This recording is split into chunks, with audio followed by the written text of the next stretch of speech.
ಬೆಂಗಳೂರಿನಲ್ಲಿ ಗುಂಡು ಹಾರಿಸಿ ಪತ್ನಿಯನ್ನ ಹತ್ಯೆಗೈದ್ಬಿಟ್ಟಿದ್ದಾರೆ ಪತಿ ಅನ್ನೋದು ಗೊತ್ತಾಗಿದೆ.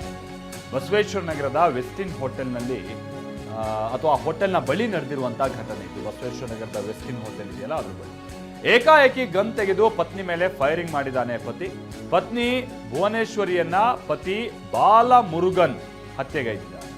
ಸೊ ಕೋರ್ಟ್ನಲ್ಲಿ ಈ ದಂಪತಿಯ ಡಿವೋರ್ಸ್ ಕೇಸ್ ನಡೀತಾ ಇತ್ತು ಅನ್ನೋದು ತಿಳಿದು ಬಂದಿದೆ. ಇವತ್ತು ಇಬ್ರು ಕೂಡ ವಿಚಾರಣೆ ಮುಗಿಸ್ಕೊಂಡು ಬಂದಿರ್ತಾರೆ. ಈ ವೇಳೆ ಇಬ್ಬರ ನಡುವೆ ಮತ್ತೆ ಜಗಳ ಆಗಿದೆ. ಜಗಳ ತಾರಕಕ್ಕೇರಿ ಏಕಾಏಕಿ ಗುಂಡು ಹಾರಿಸಿ ಪತಿ ಕೊಂದೇ ಬಿಟ್ಟಿದ್ದಾನೆ. ಸೊ ಗುಂಡೇಟು ತಿಂದು ಬಾಲಮುರುಗನ್ ಅವರ ಪತ್ನಿ ಭುವನೇಶ್ವರಿ ಮೃತಪಟ್ಟಿದ್ದಾರೆ. ಸ್ಥಳಕ್ಕೆ ಮಾಗಡಿ ರೋಡ್ ಠಾಣಾ ಪೊಲೀಸರು ಭೇಟಿ ಕೊಟ್ಟು ಪರಿಶೀಲನೆ ನಡೆಸಿದ್ದಾರೆ. ಪತ್ನಿಯನ್ನ ಹತ್ಯೆಗೈದು ಠಾಣೆಗೆ ಹೋಗಿ ಬಾಲಮುರುಗನ್ ಶರಣಾಗಿದ್ದಾನೆ ಅನ್ನೋದು ತಿಳಿದು ಬರ್ತಾ ಇದೆ. ಈಗ ರಾಜ್ಯ ದೇಶ ವಿದೇಶಕ್ಕೆ ಸಂಬಂಧಪಟ್ಟ ಹಾಗಿನ ಕೆಲ ಪ್ರಮುಖ ಸುದ್ದಿಯನ್ನ ಬನ್ನಿ ಕ್ವಿಕ್ ಆಗಿ ನೋಡ್ಕೊಂಬೋಣ. ಸಿದ್ದರಾಮಯ್ಯನವರ ಪತ್ನಿಗೆ ಮೂಡಾದಿಂದ ಸೈಟ್ ಹಂಚಿಕೆ ಕೇಸ್ ಸಂಬಂಧ ಇವತ್ತು ಜನಪ್ರತಿನಿಧಿಗಳ ವಿಶೇಷ ಕೋರ್ಟ್ನಲ್ಲಿ ಖಾಸಗಿ ದೂರಿನ ವಿಚಾರಣೆ ನಡೆಯಿತು. ಲೋಕಾಯುಕ್ತ ಪೊಲೀಸರು ಸಲ್ಲಿಸಿರುವ ಬಿ ರಿಪೋರ್ಟ್ ಪ್ರಶ್ನಿಸಿರುವಂತಹ ಸ್ನೇಹಮಯಿ ಕೃಷ್ಣ ಕೇಸ್ ಡೈರಿಯ ಪ್ರತಿಯನ್ನ ನೀಡೋದಕ್ಕೆ ಮನವಿ ಮಾಡಿದ್ರು. ಆದರೆ ಕೇಸ್ನ ಡೈರಿ ಕೊಡೋದಕ್ಕೆ ಬರಲ್ಲ ಅಂತ ಎಸ್ಪಿಪಿ ವಾದ ಮಾಡಿದ್ರು. ಇನ್ನು ವಿಚಾರಣೆಯನ್ನ ಜನವರಿ 5ಕ್ಕೆ ಮುಂದೂಡಲಾಯಿತು.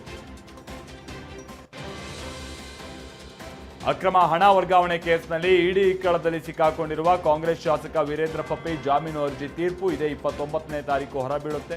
ಆಗಸ್ಟ್ 23ರಂದು ಸಿಕ್ಕಿಂ ರಾಜಧಾನಿ ಗ್ಯಾಂಗ್ಟಾಕ್ನಲ್ಲಿ ವೀರೇಂದ್ರ ಪಪ್ಪಿಯನ್ನ ಜಾರಿ ನಿರ್ದೇಶನಾಲಯದ ಅಧಿಕಾರಿಗಳು ಬಂಧಿಸಿದ್ದರು. ಇದೀಗ 29ನೇ ತಾರೀಕು ಜಾಮೀನು ಆದೇಶ ಏನು ಅನ್ನೋದು ಗೊತ್ತಾಗುತ್ತೆ. ಭಾರತ ಹಿಂದೂ ದೇಶ, ಅದಕ್ಕೆ ಸಂವಿಧಾನ ಮಾನ್ಯತೆ ಬೇಕಿಲ್ಲ ಅಂತ ಹೇಳಿದ್ದ RSS ಮುಖ್ಯಸ್ಥ ಮೋಹನ್ ಭಾಗವತ್ ಹೇಳಿಕೆಗೆ BK ಹರಿಪ್ರಸಾದ್ ತಿರುಗೇಟನ್ನ ಕೊಟ್ಟಿದ್ದಾರೆ. ಸೂರ್ಯ ಚಂದ್ರ ಇರೋದು ಎಷ್ಟು ಸತ್ಯವೋ ಭಾಗವತ್ ಕಾನೂನು ಬಾಹಿರ RSSನ ಮುಖ್ಯಸ್ಥ ಅನ್ನುವಂಥದ್ದು ಕೂಡ ಅಷ್ಟೇ ಸತ್ಯ. ಸಂವಿಧಾನದಲ್ಲಿ ಬದಲಾವಣೆ ಬೇಕಾಗಿಲ್ಲ ಅಂತ ಹೇಳ್ತಾರೆ. ಸಂವಿಧಾನದ ಅಡಿಯಲ್ಲಿ ಪ್ರಮಾಣ ವಚನ ಸ್ವೀಕರಿಸಿದ PM ಮತ್ತೆ ಗೃಹ ಸಚಿವರ RSS ಮುಖ್ಯಸ್ಥ ಭಾಗವತ್ ಏಜೆಂಟ್ಗಳ ಅಂತೆಲ್ಲ ಪ್ರಶ್ನಿಸಿದ್ದಾರೆ. ಮತ್ತೊಂದು ಕಡೆ ಚಿನ್ನದ ಬೆಲೆ ಇವತ್ತು ಒಂದೇ ದಿನಕ್ಕೆ 2400 ರೂಪಾಯಿ ಏರಿಕೆ ಆಗೋ ಮೂಲಕ ಚಿನ್ನಾಭರಣ ಪ್ರಿಯರಿಗೆ ಶಾಕ್ ಕೊಟ್ಟಿದೆ.